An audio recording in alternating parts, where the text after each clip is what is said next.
8 principles about food. And this is based on the China study. This is one of the most comprehensive nutritional studies ever conducted on the planet. And here's what he came up with. Principle number 1.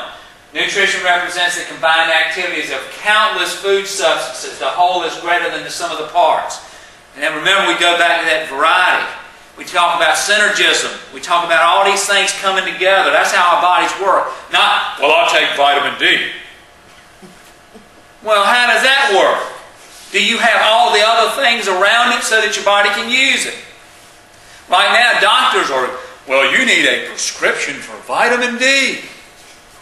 Now, before, they wouldn't recommend any supplement. Now, all of a sudden, vitamin D is the cure-all. But they don't do anything else. All these other, I'm going to have a cheeseburger and some vitamin D. And somehow think that it's going to work. All right, number 2, and I'll say this again. Vitamin supplements are not the panacea for good health. They fill in the gaps. They are a supplement to good eating, not a replacement for good eating. Number 3, there are virtually no nutrients in animal-based foods that are not better provided by plants. Okay? You ain't going to get nothing from a steak that's better than you can get from a plant. There's more protein in a broccoli than it is in red meat, just by the way, if you feel like you need to have a lot of protein. All right, number 4, genes do not determine disease on their own.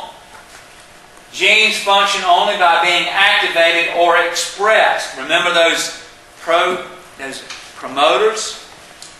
And nutrition plays a critical role in determining when genes, good and bad, are expressed. So again, nutrition. Number 5, nutrition can substantially control the adverse effects of noxious chemicals. They've done studies in the China study where they had some of the most known, the highest, most potent cancer-causing chemicals, and they manipulated protein, and they found that if you have the right amount of protein, it didn't matter what cancer-causing agent you put in your body, it would not activate. But if you went a little bit over that number, and you started getting too much protein in your diet, animal protein, not plant protein, boom, it became activated.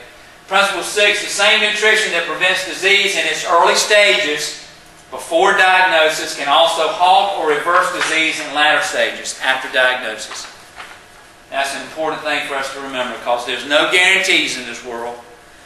Just because you got a score of 50,000 or 75,000 doesn't mean that you're not going to have to fight a disease.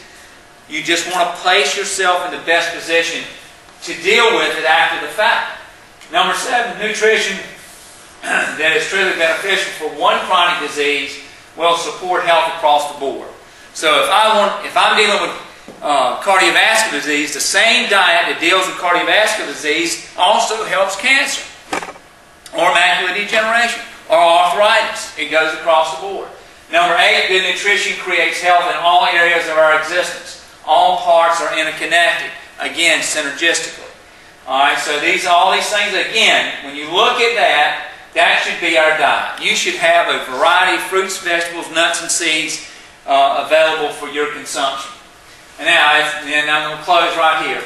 Nutrition, physical activity, emotional and mental health, healthful environmental stewardship are all interconnected and important to our total well-being. All of this. Alright, we are all connected in this room. Every single person in this room, in this country, in this world, the choices we make today will affect someone in this room, and in this country, and in this world.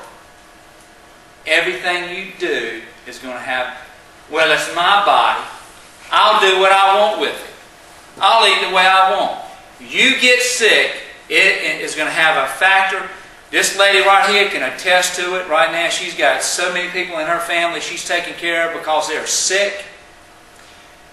One person gets sick in your family, it can totally change your life and the life of other members of your family. You're all connected. You can't get away from that. Last but not least, your spiritual health will impact for good or bad your physical, emotional, and mental health. That study, one of the most dramatic studies in this country on spiritual health, was done right here in the state of North Carolina at Duke University. And they said, hey, it is key to your overall health. So I'm going to depart with these words from the wisdom text. Beloved, I pray that you may prosper in all things and be in health, just as your soul prospers. Thank you very much.